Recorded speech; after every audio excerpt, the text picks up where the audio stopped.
Bună, dragii mei, bine ați venit, bine ați revenit. Sunt Meme și ca de fiecare dată înainte de a începe vă reamintesc cât de minunați și de puternici sunteți. Vin astăzi către voi cu previziunile pentru această săptămână. Mi-ar fi plăcut să vin mai devreme, dar ca tot omul, aici, în acest spațiu și în acest timp, am avut și eu treburile mele de rezolvat, micile mele provocări, să nu ne plictisim. Luați de aici doar lucrurile cu care rezonați voi cu adevărat. Ce nu, lăsați deoparte. Vă mulțumesc tuturor celor care reveniți cu mare plăcere de fiecare dată și îmi sunteți alături. Iar dacă ești aici pentru prima dată și vezi acest clip, rezonezi cu mesajele, te invit și pe tine să te abonezi și să apreciezi munca mea. De altfel, să știți că aprecierile voastre mă ajută pe mine în mod direct. Mă motivează să vin aici de fiecare dată, pentru că există niște tehnicalități despre care nu intru în detaliu acum, care sub o formă sau alta, uite că se interpun între mine și voi.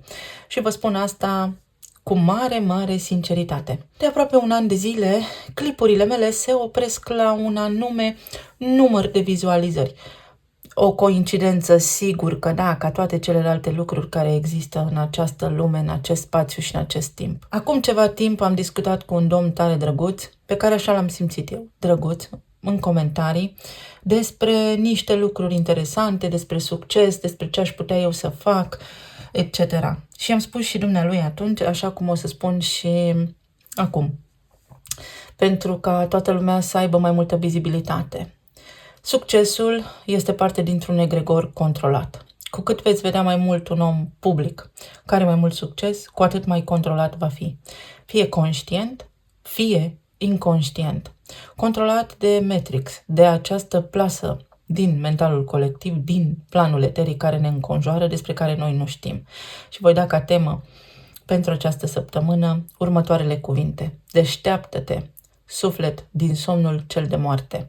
Este de fapt imnul României, deșteaptă-te române din somnul cel de moarte, în care te adânciră barbarii de tirani. Însă eu l-am adaptat pentru toată lumea, pentru că știți părerea mea, la origine nu au existat granițe și naționalități. Noi suntem rasa umană, proiectul uman și cam atât. Ceea ce a urmat după este doar pentru deținerea controlului absolut asupra societății, asupra umanității și așa mai departe. Apoi, vom vorbi despre faptul că dacă ne uităm în jurul nostru, așa cum am spus în emisiunea anterioare, când Lilith a intrat în balanță și Neptun era în retrogradare, vă spuneam pe atunci că vom avea parte de multe inundații sau de fenomene din astea destul de ciudate care implică apele. Europa este sub ape, un fenomen foarte ciudat. Sigur că toate teoriile conspirației de-a lungul timpului au ajuns să fie realitate. Eu nu vă îndrum pe voi să vă uitați dincolo de aceste lucruri, ci vă îndrum să vă folosiți și voi arhetipul scorpionului și peștilor din hărțile natale. Pentru că voi nu sunteți nici pești, nici scorpioni, nici tauri, nici berbeci, nici gemeni.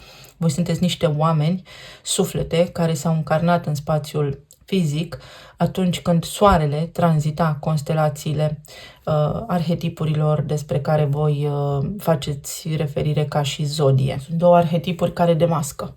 Două arhetipuri care demască. Nu scorpionul în sine, omul cu numele și prenumele său, ci arhetipul scorpionului, mai ales cei care îl au pe Mercur în harta natală, în scorpion. Și apoi arhetipul pești, mai ales cei care îl au pe Mercur în pești. Și mai mult decât atât, vorbesc mult pentru că atunci când m-am născut eu, soarele era în berbec, dar în casa a noua, cea care are legătură cu filosofia, cu legea, cu moralitatea, cu valorile, credința.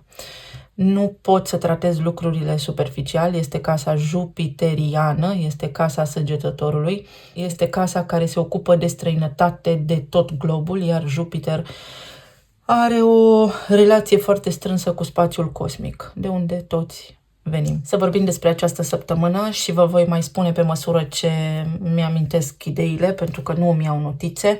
Nu este interesul meu aici să vin să strălucesc. Motivul pentru care îmi vedeți doar mâinile este propria mea protecție, protecția voastră și, în general, este bine să faceți aceste lucruri. Nu mă interesează să intru într-un sistem. Vă recomand și vouă, sigur că voi sunteți liberi să faceți cum vreți, doar că cu cât sunteți mai rezervați, cu atât mai bine. Și uite că l-avem pe Mercur în Fecioară, în acest moment când eu filmez, dar dau tonul energetic către această săptămână. La 26 de grade, acolo unde v-am spus că asta înseamnă invizibilitatea. Nu spune nimănui ce gândești, nu spune nimănui ce planuri ai. Tu poți să taci și să faci și te va ajuta, sigur că te va ajuta Saturn, care este retrograd în Pești la 14 grade, să te echilibrezi, să te convingi singur sau singură despre ceea ce te înconjoară, despre oamenii care spun adevărul, despre oamenii care inventează tot soiul de tipuri și de minciuni și de povești și de bazme din astea doar pentru a atrage atenția sau doar pentru că încă dorm, conștiința este netrezită, vei vedea foarte ușor breșele din sisteme, tot ce este în neregulă cu sistemul, tot ce se întâmplă în lumea asta în care trăim, doar pentru că te vei trezi sau te vei fi trezit și dintr-o dată pâcla de pe ochi se înlătură.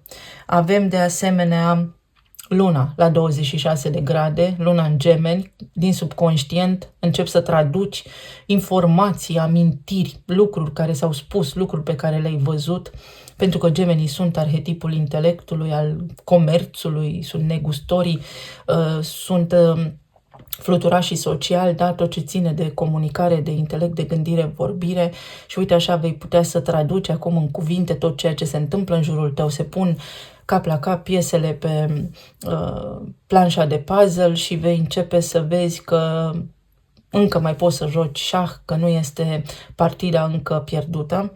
Mai apoi, îl avem pe Jupiter la 20 de grade, deci ai încă această șansă să faci apel la înțelepciunea ta ancestrală, pentru că sufletul tău este venit și el de undeva, să-ți amintești cumva cât mai multe detalii mici, mărunte despre sufletul tău, nu despre persoana pe care o ai aici, pentru că tu nu ești nici numele, nici prenumele tău, ești o putere mult mai mare, ești o putere colosală, ești energie în planul fizic, la masă subatomică, aici unde totul este condensat și micșorat, de-aia tu ești mic și te rogi ca să te facă cineva mare, ești mai mare decât crezi. Mai departe l-avem pe Marte la 11 grade, o avem pe Venus la 1 grad și a schimbat semnul din Balanță în Scorpion, Soarele a intrat în Balanță tot la 1 grad și avem un cod fabulos format dintre Venus, Soare și Marte în această perioadă, respectiv 11 și 11, adică încep sincronicitățile, trezirea din Matrix, cum făcea și Neo, tot în filmul despre care toată lumea știe. Dacă nu știți, vizionare plăcută, nu are tot adevărul acolo, are o scânteie, se poate începe de acolo, puteți viziona și Avatar, sunt foarte multe lucruri pe care noi le vedem, de fapt, dar avem niște blocaje în percepție și tocmai de aceea nu vedem adevărul golgoluț. Cel mai important lucru, de departe, este faptul că Pluto, la acel grad de urgență 29, care iată este tot 11, și atât Pluto cât și Marte sunt guvernatorii Scorpionului, din nou un cod 11 și 11 este locomotiva acestui trend pe care suntem acum, acestui potențial pe care eu îl deslușesc, despre care vorbesc aici. Poate alții, în funcție de conștiința lor, văd un potențial și mai bun, poate alții unul dezastros, după caz, după experiența de viață și nivelul de conștiință al fiecăruia. El va fi, deci, locomotiva, după el vor urma evenimentele în această săptămână, cursul. Pluton Capricorn, în perioada asta de retrogradare, distruge tot. Distruge societatea, nu în sensul rău, ci distruge fosta societate, fosta autoritate. A se vedea foarte, foarte, foarte bine ce se întâmplă la Hollywood, acolo unde este bagheta magică, da? Lemnul sfânt, Hollywood. Ce se întâmplă, cum ies la suprafață foarte multe lucruri despre planul social, planul politic, despre divertisment, o grămadă de informații pe care le putem lua chiar și pe băncuța pe care stăm pe uliță, indiferent unde suntem. Nu trebuie să ai un nivel academic, nu trebuie să fi studiat absolut nimic în viața asta ca să simți. Folosește din harta ta natală arhetipul Pești și arhetipul Scorpion și dă-ți frâu liber imaginației, pentru că tu ești o superputere, tu cel care mă asculți acum, tu, pe lângă tine și alții, dar care poate nu mă ascultă acum, să vezi lucrurile în adevărata lor complexitate, profunzime și esență. Așadar, multe se întâmplă pe parcursul acestei săptămâni. Așteptăm viitura, să vedem ce se întâmplă cu Dunărea. Dacă vă uitați foarte, foarte, foarte atent pe hartă, veți găsi o conexiune între toate țărișoarele care au fost afectate. Mi s-a prăbușit pur și simplu energia și acum îmi vine să plâng când mă gândesc. Doar că există, sigur că da, în spate explicații foarte complexe care mă duc la realitate. Există și un document pe care îl am și voi îl puteți găsi. Nu pot să zic aici organizația din 3 litere, Cehoslovacia, Slovacia, Europa de Est și așa mai departe, pentru că aici, pe meleagurile astea, se pare că energia este una deosebită. Chiar sunt curioasă să văd ce face acest clip. În tot cazul, dacă lucrurile vor continua în această sferă de cenzură, cu siguranță la un moment dat nu ne vom mai auzi, pentru că sistemul se va asigura de acest lucru, ori mă mut pe o altă platformă, ori fac un alt canal. Cine va fi dat să mă audă, mă va auzi, poate vă las eu informații, găsiți informații pe Instagram, pe Facebook, poate anunț acolo. Ce mai este important? Este important săptămâna aceasta să ținem pentru noi informațiile, să înțelegem niște lucruri, pentru că până la sfârșitul săptămânii potențialul ca tu să înțelegi o chestie foarte complexă este posibil. Poți manifesta ceva uluitor de bun pe parcursul acestei săptămâni. Sigur că sunt toate arhetipurile încăierate în perioada ce urmează, nu vă mai bag în teoriile de genul pentru că sunt absolut nefolositoare, ci mă uit la Lilith, la energia de tip primordial, care șade liniștită pe numărul 9 acolo, iar 9, așa cum am spus, este umanitatea, să fii bun, să fii un bun filantrop umanitar, să ajuți oamenii din jurul tău, să te gândești la binele tuturor suprem, conștient de faptul că nu poți rămâne în acest spațiu fizic singur pe o plută, pentru că nu ai avea cum să te descurci. Și mai mult decât atât, iubirea, pentru că vorba aceea au cântat mulți despre ea, John Lennon, All we need is love și nimic mai mult. Iar love, ca anagramă, este și evolution. Deci tot ceea ce trebuie este să evoluăm. Sigur că prin durere învățăm lucrurile, pentru că altfel nu am ieșit din zona de confort, întrucât nu am avea un termen să comparăm, să facem diferența între bine și rău. În dimensiuni mai înalte, pe frecvențe mai înalte, lucrurile stau diferit, nu ai nevoie de durere, doar că aici așa stă treaba. Ești un actor pe scenă și joci rolul vieții tale. Ce alegem astăzi? Avem asul de cupe turcoaz și asul de bâte, apă și foc. Să vedem ce iese. Pentru acest as de cupe, clar simțirea, să simți, simte și atinge, simte și atinge tot ceea ce te înconjoară.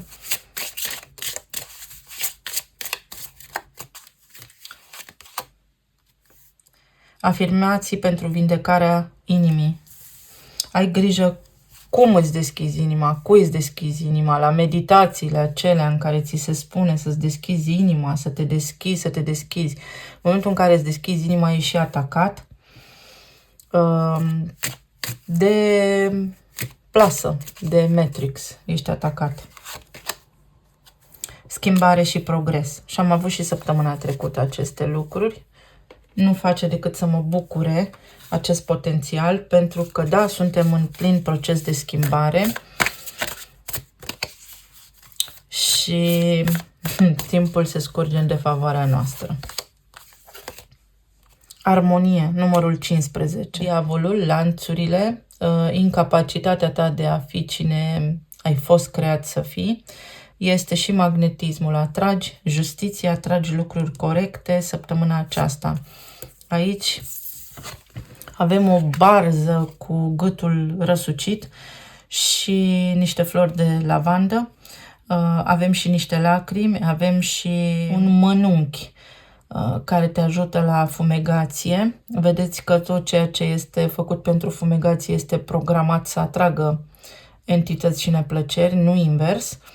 Și avem planeta Venus la 1 grad în Scorpion. Capacitatea să demaști, să înțelegi, să te înțelegi, să te confrunți, să te ierți. Tot ceea ce nu funcționează în legătură cu relațiile tale, cu banii tăi, cu stima ta de sine. Sigur că înainte de a fi bine, posibil să treci prin niște provocări, doar că vei avea ajutor și provocările respective, cum spun de fiecare dată, au rolul de a te scoate pe tine din acest mâl. Tu ești un nufăr. Regina de monede, 7 de spade, 10 de bâte, 7 de cupe și mai am una, pentru că astea au ieșit lipite. Îndrăgostiții. Pe 6 grade avem nodurile lunare. Karma Dharma, capul dragonului, coada dragonului. În astrologie, astrologii calificați sau necalificați îi spun destin. Nu este destin. Nodul nord este linia pe care, energetic și programat, te vei îndrepta, către care vei tinde, către care te vei îndrepta fără să-ți dai seama sau poate conștient. Acum, nici una, nici alta nu sunt bune, sunt pur și simplu niște direcții de viață, de undeva vii, către ceva te îndrepți. Numărul 6 este numărul carbonului, al omului din materie și este posibilitatea ta de a te înălța, de a înțelege schema, de a nu te mai lăsa păcălit. Și trebuie să taci și să faci. Zici ca ei și faci ca tine. În zona relațiilor, posibilitatea de a înțelege o structură veche, de a nu te mai autodistruge singur, pentru că Venus în Scorpion se autodistruge, este autodistrugere în sensul că ești foarte pasional, foarte intens, amplifici lucrurile, există o predispoziție să faci din țânțar armăsar. Atât de intensă să fie povestea pe parcursul acestei săptămâni, încât să te autosabotezi și să te epuizezi pentru că nu știi, incertitudinea, teama de necunoscut, neputința să te ducă pe tine în sfera aceasta a trăirii foarte intense și foarte pasionale. Îndrăgostiții vin aici și echilibrează situația și spun în felul următor. S-ar putea să fie doar părerea ta, s-ar putea să ai niște blocaje pe care nu le vezi, s-ar putea să ai niște idei fixe pe care nu le conștientizezi și să nu ai dreptate într-o anumită privință. Pluto din Capricorn, acum am spus că dărâmă autoritatea, că restructurează, că reamenajează, rescrie istoria. Efectiv, Pluto acum în Capricorn încă puțin mai are și rescrie istoria. Adică încheie un capitol foarte important din istoria omenirii. Asta se întâmplă și pentru tine aici. Ești la un sfârșit de capitol și trebuie să tragi concluzia, trebuie să scrii în curând sfârșit într-o anume direcție, în ceva anume din relațiile tale. Dacă ești singur, zilele de singurătate sunt numărate și voi spune din nou sub o formă sau alta, pentru că m-a întrebat cineva cum adică. În funcție de alegerile tale, sub o formă sau alta, în funcție de ce alegi, stânga sau dreapta. Exact așa este, doar o figură de stil. Viețile voastre sunt unice, situațiile de viață pe care voi le traversați multiple, iar eu sunt una și nu pot trece dincolo de această barieră a egregorului pentru a vă spune fiecăruia dintre voi în parte, din punctul meu de vedere, ce văd. Văd doar că sunt situații de viață care cad, se demască. Iese la suprafața adevărul și aici este o tendință de a te îndrepta către justiție, de a primi ceea ce dăruiești sau dacă ai de-a face cu cineva anume, de a primi persoana respectivă ceea ce dăruiești. Și uite că ai ajutor din planul divin. În acest plan divin, pentru că și acest concept este unul foarte complex, vorbim despre sufletul tău, despre spiritul din care te tragi, care te ajută din frecvențe mai înalte să ieși din niște situații de viață complicate și să te echilibrezi, să ajungi lângă oamenii potriviți care îți pot întinde o mână de ajutor, să întâlnești pe cineva atunci când tu te vei fi hotărât, te vei fi înțeles, pentru că fiecare dintre noi este pentru sine cel mai bun doctor, cel mai bun pedagog, cel mai bun filosof, nimeni altcineva. Perioada ta de singurătate se poate încheia. Cei care sunteți în relații deja formate, se încheie o perioadă de neliniște, o perioadă de turbulențe. Sigur că voi veți activa acest potențial de schimbare pentru că aveți ajutor. Unii dintre voi s-ar putea să ajungeți la divorț sau să vă hotărâți, să luați această hotărâre, iar alții dintre voi s-ar putea să evitați această separare. Este o chestie legată de justiție aici, este o chestie legată de contracte, relații și cu ai voștri prieteni buni și cu ai voștri clienți și în afaceri, dar și cu partenerul de viață. Ori încheiați niște capitole și treceți la următoarea etapă, ori încheiați niște relații unii dintre voi. Ori ajungeți la un acord comun acum, care sigur că va duce armonie. Indiferent ce faceți voi, rolul acestui acord este de a vă armoniza pe voi, de a vă salva, de a vă ajuta, pentru ca voi să puteți continua experiența aici în această viață. Cei care sunteți în perioada de separare, vă convingeți de ceva anume, aflați niște informații care s-ar putea să vă zguduie puțin așa de la temelie, dar să fie până aici, să fie realmente ultima ușă pe care o aveți de închis, să fie fără urmă de regret, să ziceți gata, stop. Este exagerat de mult, de astăzi continui. Ia uite, mi-a căzut din pachet turnul. Nu le-am amestecat, era doar aici. De astăzi lucrurile pentru mine se schimbă la 180 de grade. Sunt niște evenimente care pot schimba lucrurile. În planul material puteți avea o discuție pentru că undeva a fost o poveste de genul lasă că merge și așa sau ați fost în modul supraviețuire. Ideea de bază este următoarea. Nu-ți dezvăluiți planurile, pentru că cineva s-ar putea să-ți fure ideile, s-ar putea să-ți fure creditul, s-ar putea să nu te asculte, ci mai degrabă ia tu o hotărâre, vezi ceea ce faci și planifică toți pașii pas cu pas, dar să știi doar tu și nimeni altcineva. În altă ordine de idei, aveți grijă la e-mail-uri, informații, aplicații. Nu vă puneți cardul. Nu vă dați datele, nimănui, nicicum, sub nicio formă, nicicum și sub nicio formă. În zona planului medical, este o chestie legată de gândurile voastre aici. Vă înșelați în legătură cu ceva. Ori v-ați înșelat în legătură cu ceva, ori este o mare neputință. Acea mare neputință unde se duce? Pe zona splinei, pe zona ficatului, sunt arderi, sunt arsuri la stomac, sunt, uite, toate sucurile gastrice, tot ce se întâmplă în interiorul nostru, scade imunitatea. Nu avem sistem imunitar, aici este vorba despre limfă și despre sânge, toxine în sânge. Aveți grijă la lucrurile astea pentru că există alimente care vă inflamează.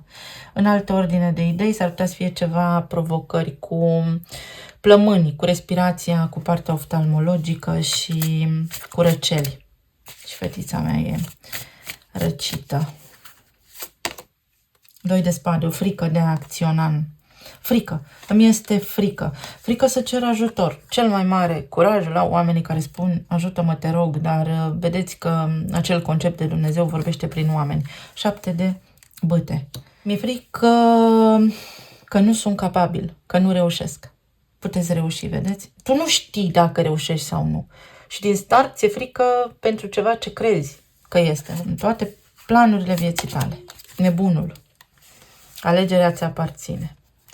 Șansa să reușești există. Un început, o soluție. Înțelegi ceva, descurci ceva. Norocul. Numărul 2. Parteneriat. Oameni care te ajută. O schimbare. Numărul 6. Armonie. Se întâmplă niște lucruri foarte bune pentru tine săptămâna asta, dar înainte să ajungi la aceste lucruri bune, s-ar putea să te zguduie puțin energia. Dorința să acționezi. Da, vedeți că există o tendință să repetați istoria, nu în sensul că acum o luați de la început cu cineva anume, ci să nu fi învățat nimic din istoria voastră, din experiențele voastre de viață și să acționați în continuare la fel, fără niciun fel de schimbare. Aveți o șansă mare de schimbare, dar trebuie să eliminați aici acest element al fricii.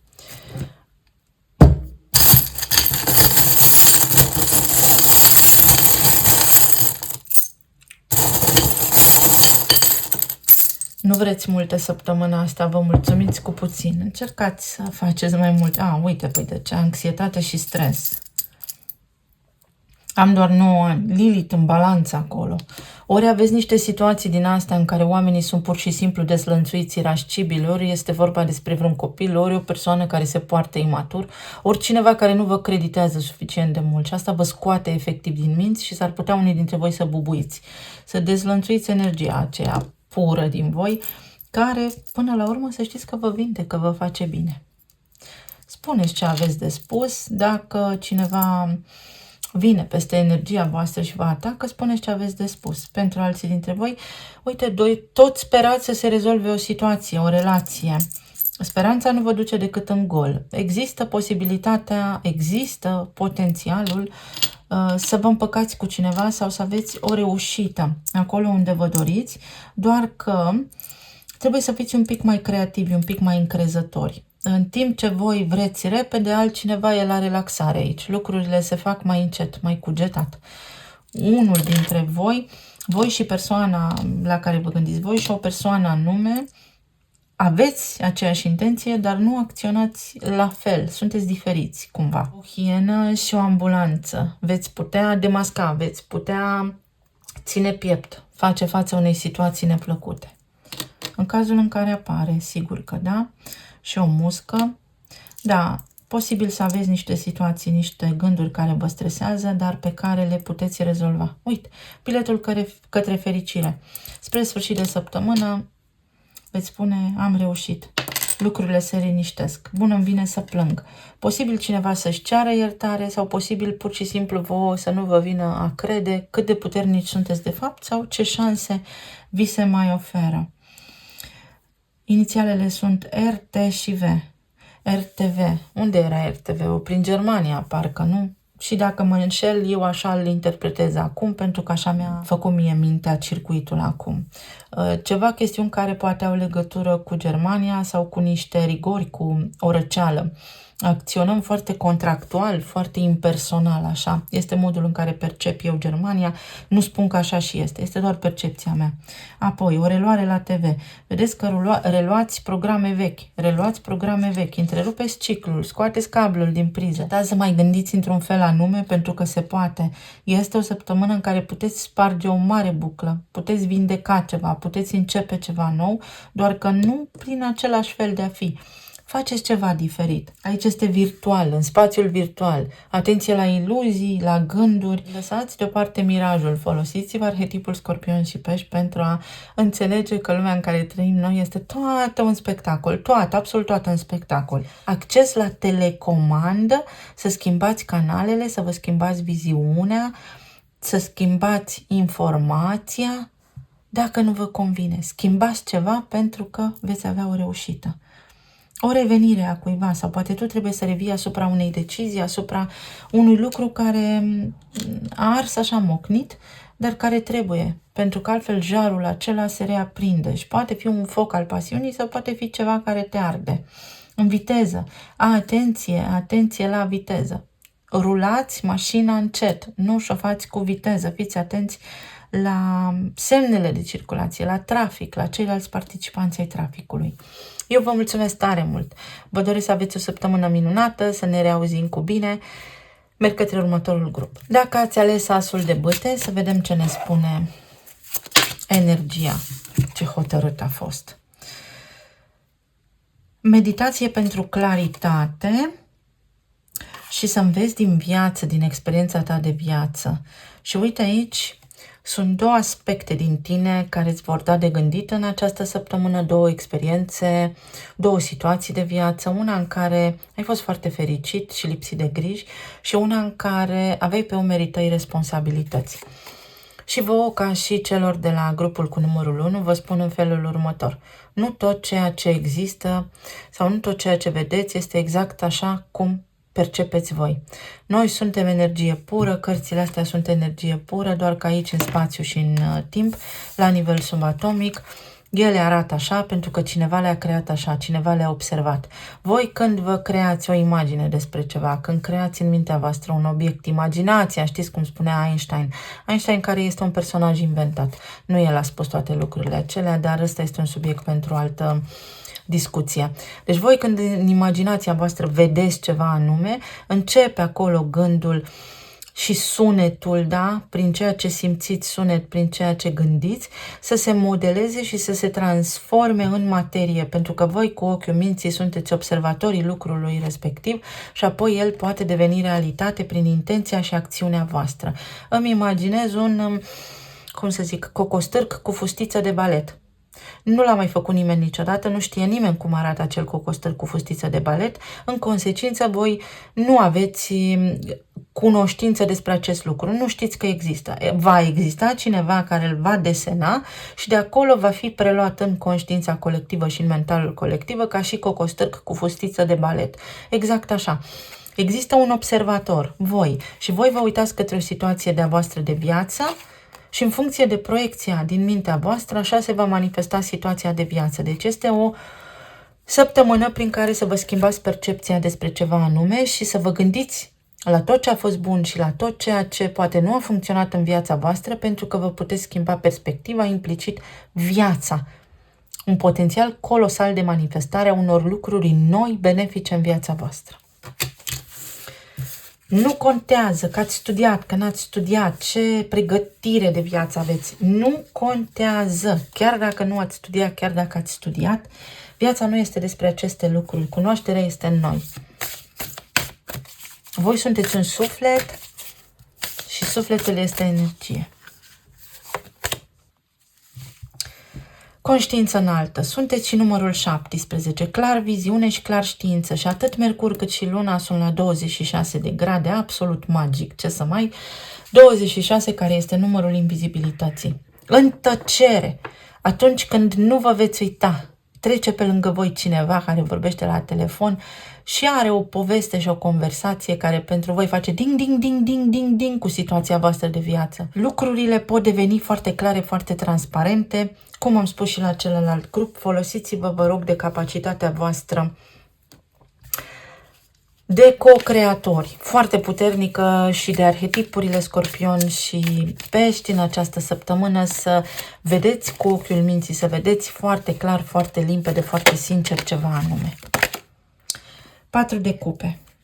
Pentru că tendința va fi să repetați istoria, tendința va fi să vă supuneți unor reguli, să faceți ceea ce trebuie făcut. 7 de cupe ca și la celălalt grup. Și pajul de spade. În ultima perioadă îmi ies constant una-două cărți care se repetă, grupul 1 și grupul cu numărul 2. Hai să mergem mai departe și vă spun imediat ce se întâmplă aici. 2 de monede. Ce interesant. Cavalerul de cupe. 9 de cupe. Și 10 de monede. Ai grijă ce-ți dorești, pentru că aia primești. Și acum să vă spun, pentru că toate lucrurile în lumea în care trăim sunt duale. Există negru-alb, polaritate, da? Foarte mulți dintre voi vă veți confrunta cu o situație în care imatur, să spun, imatur spiritual, veți fi așa atrași în poveștile voastre de viață din teama de necunoscut sau din lipsa unor informații foarte importante la nivel de conștiință pentru voi acum și veți avea tendința să repetați o situație.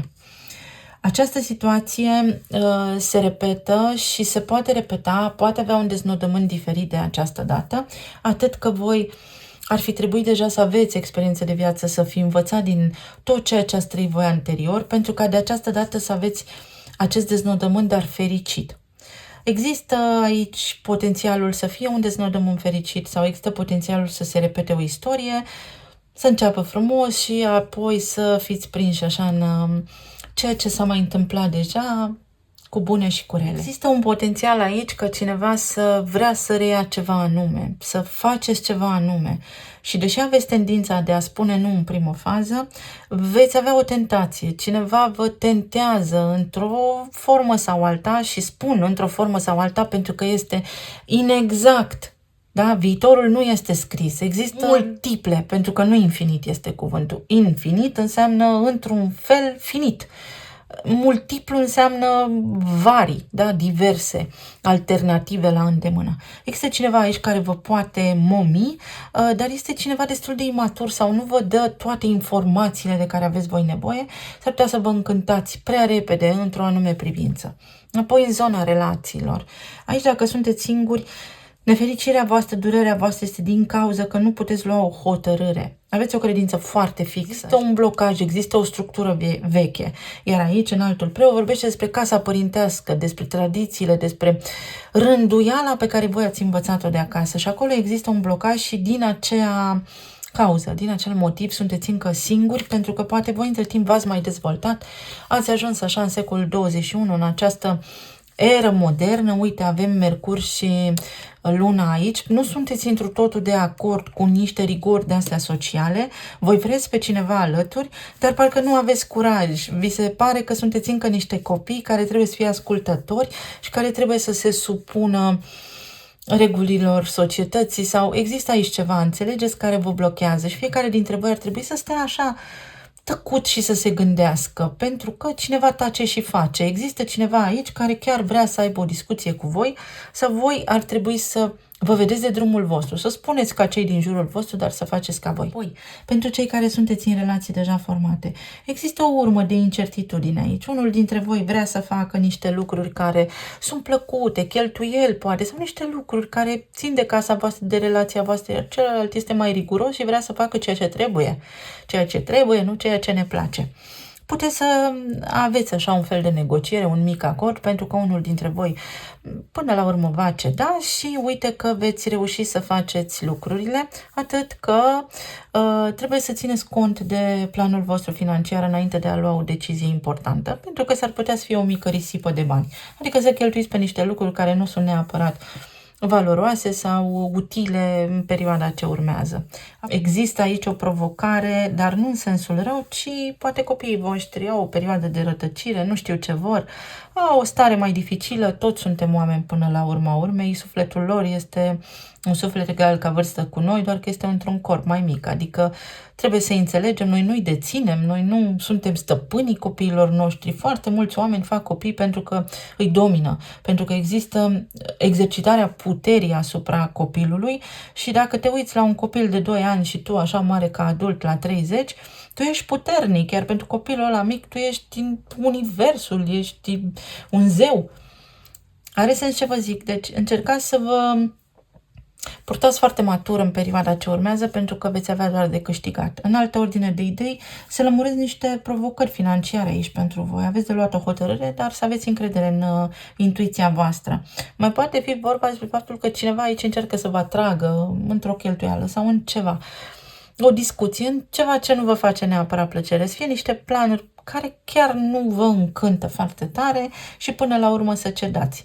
Puteți să faceți aceste lucruri, doar că s-ar putea să nu fiți pe deplin mulțumiți, adică s-ar putea să fie o experiență care se repetă și care știați voi cum este deja, pentru că avem aici indicii foarte clare despre acest lucru și să nu vă placă, nu știu, să mergeți în weekend în același loc ca de fiecare dată, pentru că deja știți cum este. Pentru cei care v-ați despărțit, întrebarea la voi este to be or not to be, mai este sau nu mai este ceva. S-ar putea să mai fie pentru unii dintre voi, doar că nu este stabil, nu este încă stabilitate. Adică este un fel de, măi, eu știu că omul ăsta mă iubește, dar nu fac casă bună cu el. Adică se cam repetă istoria, nu știu, eu vreau să, mi-ar plăcea să ne mai iubim, doar că, uitați așa că mi-au făcut cu ochiul cărțile astea și chiar am insistat să le scot. Doar că eu știu că lucrurile nu s-au schimbat încă și eu știu și ce vreau pe de altă parte și ce vreau nu este tot una cu ce știu. Omul ăsta nu poate face față în acest moment cerințelor mele. Iar pentru alții dintre voi, atenție la ceea ce vă doriți, pentru că vi se poate îndeplini. Și pajul de spade aici este curiozitate. Foarte multă curiozitate. Ori atrageți pe cineva foarte curios, așa și încrezător și iute la vorbă, foarte declarativ, dar care nu gândește foarte mult înainte să spună ceva, ori pur și simplu trebuie să fiți voi un pic mai hotărâți. Îndrăgostiți ca și la celălalt grup. Deci este o săptămână în care acele coduri 11 și 11, Venus, Soarele, Marte, dar și Pluton, pot fi foarte mistuitoare ca energie. în perioada ce urmează să vă îndrăgostiți, așa să vă lovească săgeata lui Cupidon, dar cu tot sacul, adică săgețile lui Cupidon, și să vă pierdeți puțin printre fluturi. Unii dintre voi rezistați unor cuvinte foarte frumoase. La locul de muncă pot fi laude în perioada ce urmează, sau nu înțelegeți de ce cineva nu vă recunoaște meritul pentru că voi meritați și ar trebui să nu vă fie teamă, să nu vă fie rușine, să aveți curaj, îndrăzneală și să cereți o clarificare acolo, să faceți lumină în povestea voastră, iar în zona medicală aveți o tristețe. Lipsă bucurie viață. Lipsă bucurie viață înseamnă Scorpion în casa 5-a. Nu prea mă bucur, văd totul negru în fața ochilor, pentru că trebuie să fie profund. Un om foarte profund nu poate să râdă la toate glumele. El caută Schopenhauer, nu stand-up comedy, ceva de genul acesta. Uite că săptămâna asta poți să faci rabat de la Kant și de la Schopenhauer și te poți duce așa la un teatru, la o comedie, poți să faci niște lucruri altfel pentru că ajungi la armonie. Și pentru voi este o stare de bine și de armonie. Și aici avem casa. Și casa spune că este viața ta privată, să nu spui nimănui ceea ce gândești și ceea ce faci în perioada ce urmează. Indiferent că vrei să faci o tranzacție, o vânzare, o cumpărare, o afacere, ce ai de gând, care ți-s planurile de viață, nimic. Să ne păstrăm gândurile pentru noi și să acționăm în consecință. Prosperitate, o perioadă de prosperitate, l-aveți pe 10 de monede aici. O săptămână foarte, foarte bună în care să știți că se face cumva lumină. Voi intrați așa într-o frecvență înaltă, aici cu conștiința voastră foarte înaltă. Și uite, avem mărul, marele măr, știți? Și mușcătura aceea este câmpul nostru electromagnetic, torul, care cumva este foarte puternic, nu este mușcat. Deci aveți foarte multă forță săptămâna aceasta să traduceți informații, faceți asocieri, vă vin idei, înțelegeți printre rânduri ce a vrut să zică X, ce a vrut să zică Y și vă va fi foarte bine. Pe de altă parte, aici sunt foarte multe tranzacții, contracte de muncă, discuții, negocieri pe care le puteți încheia cu succes. Talismanele. Și o petrecere se întrevede pentru unii dintre voi. O scrisoare, vești care vă bucură. Unii dintre voi puteți primi chiar flori, alții dintre voi poate să vă sărbătoriți ziua de naștere, primiți gratulații, primiți complimente. Unii dintre voi vă schimbați lucrul sau vă pregătiți de o petrecere, ceva bun se întâmplă. Alții dintre voi, uite, chiar învățați din experiența voastră de viață, pentru că Mercur acolo la 26 de grade analizează. După modelul, dacă ești cel mai deștept dintr-o cameră, fugi. Fugi în alt loc, pentru că nu mai ai ce să înveți de acolo. Un cadou, primiți un cadou, sărbătoriți ceva sau stima voastră de sine crește, vă împuternicește ceva, vă simțiți foarte puternici voi. Aici este legătura dintre mamă și fiică, ceva foarte bun cu ai voștri copii, vedeți? Se rezolvă ceva, un sac de bani și o înștiințare. Ceva foarte important care ține de planul financiar, de comerț, de negoț, de contracte de muncă. Aici avem din nou un altul preot. Oricineva foarte puternic vă ajută, ori voi rezolvați o chestiune foarte puternică și oficială pe deasupra. Atenție la stomac, uite ceva, atenție la paraziți la stomac, la ceva bacterii la stomac. Toate aceste lucruri se activează în funcție de conflictele emoționale, informaționale, de câmpul energetic al altcuiva sau de conflicte pe care le aveți voi. Și este ceva din trecut care vă declanșează non-stop, ca o alergie, doar că este o alergie internă pe care nu o vedem, nu o înțelegem. Am nevoie de liniște. Aveți nevoie să vă deconectați puțin. Să vă deconectați pur și simplu. Stabilitate, o nouă direcție, din nou un contract. Aveți uite de ales între două lucruri. Două proprietăți. Pe cine cred, ce vreau să fac, să merg acolo sau acolo, să-mi schimb serviciul, să rămân aici. O săptămână pentru alegeri pe care le puteți face din tihn, așa meditativ, contemplativ. Gostiții. Ca și la celălalt grup și uite ca și aici, îndrăgostiți, armonie. O perioadă foarte armonioasă. Marte acolo la 11 grade va aduce armonie în rac. Și Marte în rac, să știți că este o energie foarte emoțională, așa, foarte de acasă pentru casă. Săgetătorul și Jupiter care este în Gemeni aici, alături de lună. Jupiter în Gemeni vine cu informații, vine cu tranzacții, vine cu creșteri, cu flux de informații, popularitate. Avem Săgetătorul și Balanța. Păi Soarele în Balanță la 1 grad spune acționează. În echilibru. Ai vreo provocare? Intervino. Îți este bine? Păstrează armonia. Vrei să spui ceva? Poți să spui, dar nu spune tuturor. Uite, ascendentul în Gemeni. Nu mai spune tuturor. Ține pentru tine. Și inițiala P. Parcare, parter, de la bază, casă pe pământ, o iei de la 0, dar este ok că 0 e plinul și nimicul, dar și plinul. Prevenție poate fi, poți preveni ceva sau poarta, o ușă. Treci peste un prag, depășești un prag, poți depăși un prag, poți cere o mărire. Eu mulțumesc tare mult, vă doresc tuturor să aveți o zi minunată, o săptămână minunată, să ne reauzim cu bine și data viitoare. Pa, pa!